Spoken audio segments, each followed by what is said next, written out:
ओम शांति। आज बाबा के 16 सितंबर के महावाक्य हैं।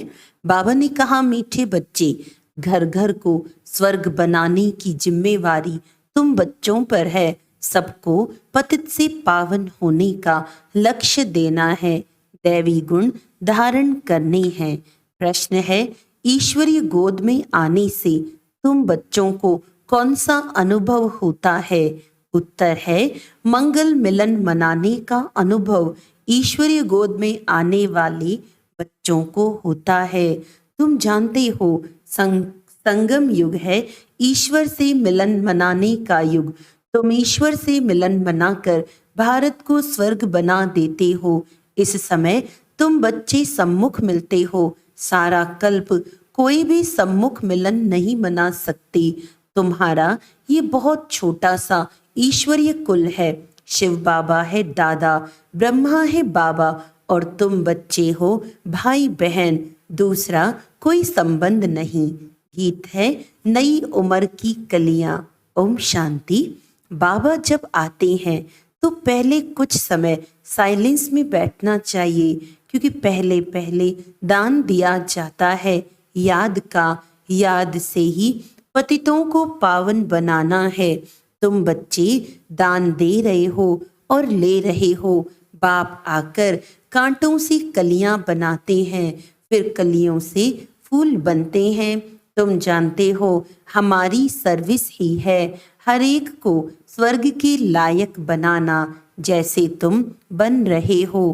बाप आकर पहले हेल्थ पीछे वेल्थ देते हैं, पहले शांति फिर सुख। वास्तव में सुख दोनों में है। तुम बच्चों को सुख और शांति दोनों चाहिए, और जो सन्यासी आदि हैं वे सिर्फ शांति चाहते हैं। सन्यासी सुख नहीं चाहते हैं। सुख तो वे दे न सके, अगर शांति देवे तो भी अल्पकाल क्षणभंगुर सुख के लिए। कहते हैं कि सुख तो कागविष्ठा समान है। सन्यासी बहुत करके शांति चाहते हैं मुक्ति के लिए। मुक्ति दूसरा कोई तो दे नहीं सकता। इसको बेहद की मुक्ति, बेहद की जीवन मुक्ति कहा जाता है। सो बेहद का बाप ही दे सकते हैं। तुम जानते हो, इस समय सब कांटे हैं, कांटे चुभते हैं। बाप कहते हैं सब एक दो को काम कटारी से मारते हैं। उनको पता नहीं है कि काम कटारी को हिंसा कहा जाता है। तुम विकार में जाते हो तो आदि मध्य अंत एक दो को दुख देते हो। यह है दुख की दुनिया। सुख की दुनिया स्वर्ग को कहा जाता है, जबकि नई सृष्टि नया भारत है।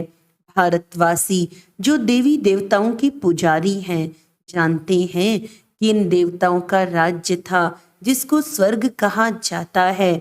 यह भी महसूसता आती है। लक्ष्मी नारायण के मंदिर में जाकर उनकी महिमा गाते हैं, समझते हैं कि भारत के ये मालिक थे, भारत स्वर्ग था। यह भी महसूसता आती है, परंतु हवा के मुआफिक समझते तो हैं।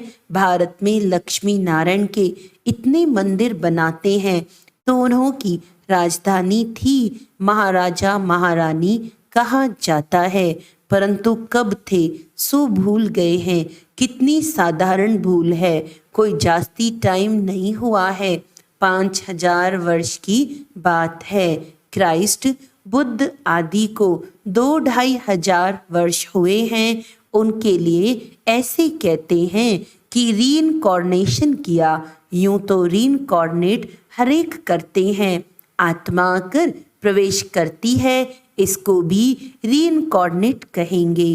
परंतु पहले बड़ों का नाम गाया जाता है। कहा जाता है परमपिता परमात्मा रीइंकॉर्नेट करेंगे, तब आकर शरीर में प्रवेश करेंगे। रीइंकॉर्नेट का अर्थ यह है। तो जो बड़े नामी ग्रामी होते हैं उनके लिए ये कहा जाता है, जैसे बुद्ध का रीइंकॉर्नेशन, क्राइस्ट का रीइंकॉर्नेशन, बौद्धी और क्रिश्चियन का भारत से कनेक्शन देखने में आता है। गुरु नानक को 500 वर्ष के लगभग ही दिखाते हैं। उनका भी छोटा रीइंकॉर्नेशन है, वे बड़े हैं। तो रीइंकॉर्नेशन सब करते हैं, अब परमपिता परमात्मा को बुलाते हैं, परंतु वे कब आएगा, कैसे आएगा, ये नहीं जानते। शरीर में तो जरूर आना होता है, परंतु जन्म न लेने कारण उनको रीइंकॉर्नेशन कहा जाता है। छोटा बच्चा तो नहीं बनते हैं। सबसे बड़ा रीइंकॉर्नेशन परमपिता परमात्मा का कहेंगे। गाते हैं परमात्मा 24 अवतार लेते हैं। अब कह देते पत्थर बित्तर पत्थर पत्थर में अवतार लिया, गिरते जाते हैं। जैसे भारत गिरता जाता है, वैसे उनकी कथनी भी गिरती जाती है। बाप नई दुनिया का रचयिता है, सो जरूर नई और पुरानी के संगम पर आएंगे। उनको सबसे बड़ा रीइंकॉर्नेशन कहेंगे। शिव का सबसे बड़ा रीइंकॉर्नेशन है, परंतु मनुष्य समझते नहीं है, क्योंकि परमात्मा से बेमुख हुए हैं, निराकार से परिचित जरूर हैं, परंतु वे यह नहीं जानते कि परमात्मा कब आते हैं, क्या आकर करते हैं। ऐसे नहीं कि विष्णु का रीइंकॉर्नेशन कहेंगे, देवी देवता धर्म का रीइंकॉर्नेशन नहीं कहेंगे, देवी देवता धर्म की स्थापना कहेंगे। विष्णु अवतरण का एक नाटक भी बनाते हैं। अब वास्तव में विष्णु अवतरण की तो बात ही नहीं। तुम अब विष्णु के कुल के बन रहे हो, ईश्वर का कुल है ना ये। शिव का बच्चा ब्रह्मा, ब्रह्मा के बच्चे तुम, इसको ईश्वरीय कुल कहा जाता है। परमपिता परमात्मा कहते हैं, मैं आकर तुमको अपना बनाता हूँ, मैं आकर तुम बच्चों का बाप बनता हूँ तो सबका बाप, परंतु अभी तुम ब्रह्मा द्वारा मेरे बने हो, इसीलिए तुम मुझे दादा कहते हो। आत्माओं का बाप तो है ही, सब जानते हैं। इस समय मैं आया हुआ हूँ, तुम ही अभी मिलते हो। बेहद के बाप से तब मिलते हो जब बाप जन्म देते हैं। अभी तुमको धर्म का बच्चा बनाया है ब्रह्मा द्वारा। विकार के तो बच्चे हो न सके, इतनी प्रजा है, बहन भाई कितने हैं, तो ये सब मुख वंशावली ठहरे ना। सन्यासियों की वंशावली नहीं होती है, क्योंकि उनमें दादा बाबा का कोई कनेक्शन नहीं है। यहाँ बाप भी है, दादा भी है। दादा इनको यानी बड़े भाई को कहा जाता है। बाप आकर अपना बनाते हैं। तुम जानते हो हम ईश्वर की गोद में आए हैं। ये मंगल मिलन है, कलयुग का अंत और सतयुग की आदि। इसको ही संगम कहा जाता है। संगम से मिलन होता है।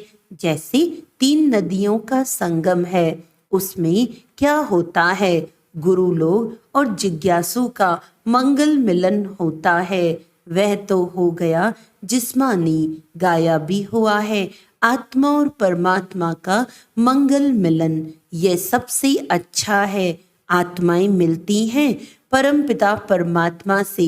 इसमें पानी की नदी की बात नहीं है।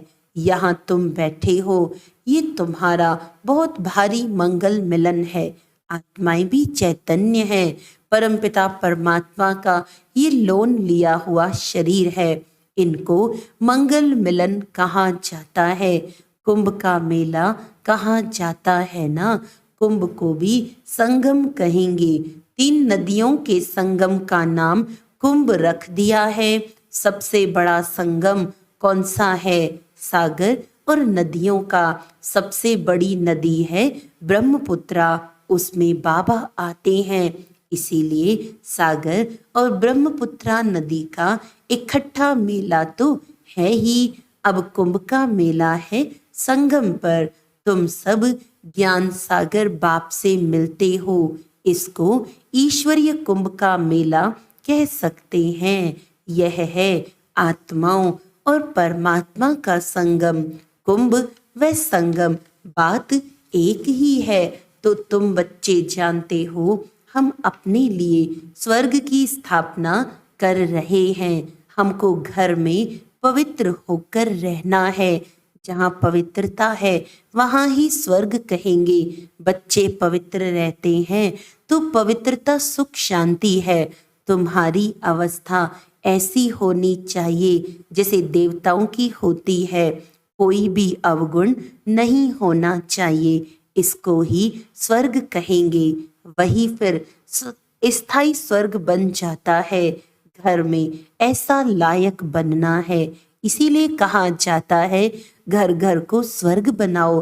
तुम मनुष्यों को स्वर्ग में चलने लायक बनाते हो। तुम्हारे लिए ही गीत है, घर घर को स्वर्ग बनाओ। सतयुग में घर घर में स्वर्ग था, अब नहीं है। जो बच्चे बाप से वर्षा लेते हैं उन्हों को अपने घर बैठे पतित से पावन बनने का लक्ष्य देना है।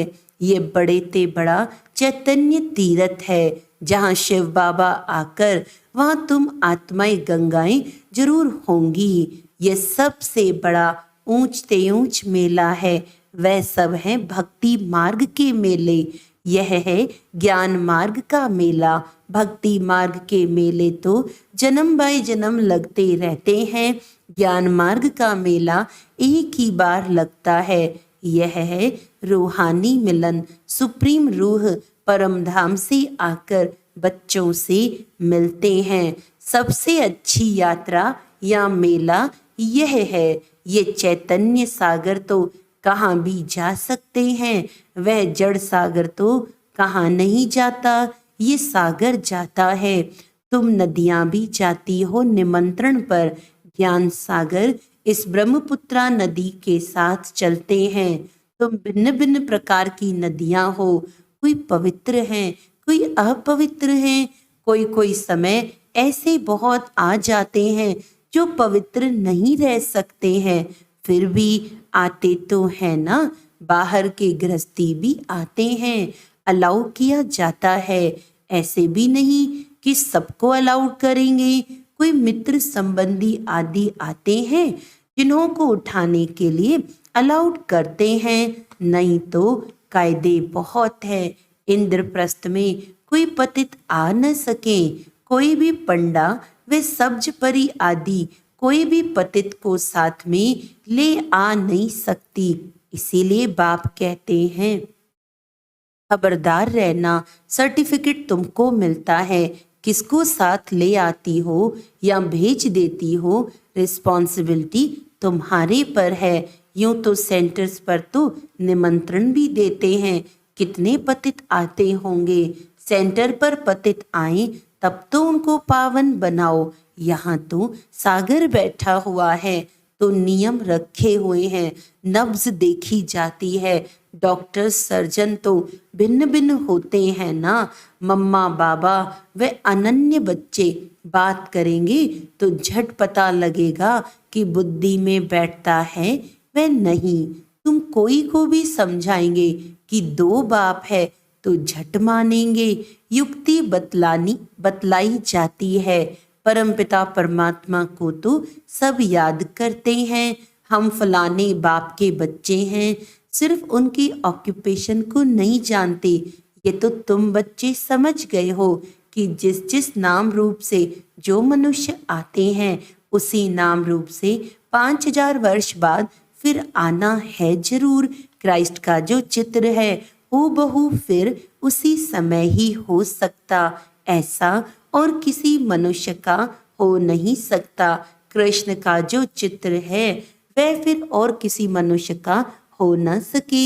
आत्मा भिन्न भिन्न नाम रूप देश काल में जन्म लेते लेते अब पतित हो गई है, उसको फिर पावन बनाते हैं। तुम जानते हो कल्याणकारी बाप है, अकल्याणकारी रावण है। सबको सदगति देने वाला बाप है। फिर इसमें मनुष्य तो क्या, सब चीजों की सदगति हो जाती है। नरक का विनाश, स्वर्ग की स्थापना होती है। जो कल्प पहले आए थे, कोई पंजाबी कोई पारसी आते हैं ना, सभी को निमंत्रण देना है। बाप आया हुआ है, डिंडोरा पीटने में भी हर्जा नहीं है। तुम्हारे चित्र भी बड़े अच्छे हैं। अभी तुम मंदिर लायक बनते हो। अब भूतों को निकालने में बड़ी मेहनत है। लक्ष्मी अथवा नारायण को वरने के लिए विकारी अवगुण निकालने में कितनी मेहनत लगती है। कोई को काम का भूत, कोई को क्रोध का भूत, किसको मोह का भूत थप्पड़ मार देते हैं, एकदम गिर पड़ते हैं। लोभवश भी गिर पड़ते हैं। अच्छे अच्छे घर की बच्चियां मिठाई देखेंगी तो छिपाकर खा लेंगी। लोभ ने भी कितनों को नुकसान पहुंचाया है। लोभ के वश ही चोरी करते हैं। पहले तुम भट्टी में थे, अभी तो सबको अपने घर में भट्टी बनानी पड़े। बाप ने एक ही बड़ी भट्टी बनाई, अभी तो कहते हैं पहले 7 रोज भट्टी में रहना पड़े। आजकल किसका भट्टी में बैठना बड़ा मुश्किल है। सेंटर में भी आते हैं तो रंग चढ़ाते हो, फिर घर में जाने से उड़ जाता है, संग दोष लग जाता है। अभी तो बड़ी मेहनत है। अभी तुम बच्चे जानते हो हम ईश्वरीय कुल में बैठे हैं। दादा बाबा और हम भाई बहन हैं। ब्राह्मण कुल सर्वोत्तम गाया हुआ है। उन ब्राह्मणों को भी तुम ज्ञान दे सकते हो। ब्राह्मण है उत्तम चोटी। ये संगम युगी ब्राह्मण ही फिर देवता बनते हैं। पहले तो देवताओं से भी ऊंच ब्राह्मण है। चोटी तो ऊंची ठहरी ना। तुम ब्राह्मण देवताओं की भी पूजा करते हो। अपने को पुजारी, उनको पूज्य समझते हो। तुम उन पुजारियों ब्राह्मणों को भी ये समझा सकते हो। तुम तो हो सच्चे सच्चे ब्राह्मण संगम युगी। तुम ब्रह्मा मुखवंशावली हो, फिर तुम सो देवता बनते हो। स्वर्ग का देवता जरूर परमपिता परमात्मा ही बनाएंगे। अच्छा, मीठे मीठे सिकिलदे बच्चों प्रति माता पिता बाप दादा का याद प्यार और गुड मॉर्निंग। रूहानी बाप की रूहानी बच्चों को नमस्ते। हम रूहानी बच्चों की रूहानी बाप दादा को याद प्यार गुड मॉर्निंग, नमस्ते नमस्ते नमस्ते जी। धारणा के लिए मुख्य सार है, अंदर के अवगुणों की जांच कर उन्हें निकालना है। संग दोष से अपनी संभाल करनी है। देवताई गुण धारण कर स्वयं को लायक बनाना है। घर घर को स्वर्ग बनाने की सेवा करनी है। भूतों को बाप की याद से भगाना है। बाप के साथ मंगल मिलन मनाते रहना है। वरदान है, अपने अनादि संस्कारों को इमर्ज कर सर्व समस्याओं को पार करने वाले उड़ता पंछी भव। आप सब अनादि रूप में हो ही उड़ने वाले, लेकिन बोझ के कारण उड़ता पंछी की बजाय पिंजड़े के पंछी बन गए हो। अब फिर से अनादि संस्कार इमर्ज करो, अर्थात फरिश्ते रूप में स्थित रहो। इसी को ही सहज पुरुषार्थ कहा जाता है। उड़ता पंछी बनेंगे तो परिस्थितियां नीचे और आप ऊपर हो जाएंगे। यही सर्व समस्याओं का समाधान है। स्लोगन है, हर कदम में कल्याण समझ, हर आत्मा को शांति की शक्ति का दान देना ही सच्ची सेवा है। हर कदम में कल्याण समझ, हर आत्मा को शांति की शक्ति का दान देना ही सच्ची सेवा है। अच्छा, आज का व्यक्त इशारा है, एक साक्षीपन, दूसरा त्रिकालदर्शी। ये दोनों स्टेज महारथियों की होने के कारण कोई कितनी भी विकराल रूप की परिस्थिति हो या बड़े रूप की समस्या हो, लेकिन अपनी ऊंची स्टेज होने के कारण वह बिल्कुल छोटी लगेगी। बड़ी बात अनुभव नहीं होगी और न विकराल अनुभव होगी। अच्छा, ओम शांति।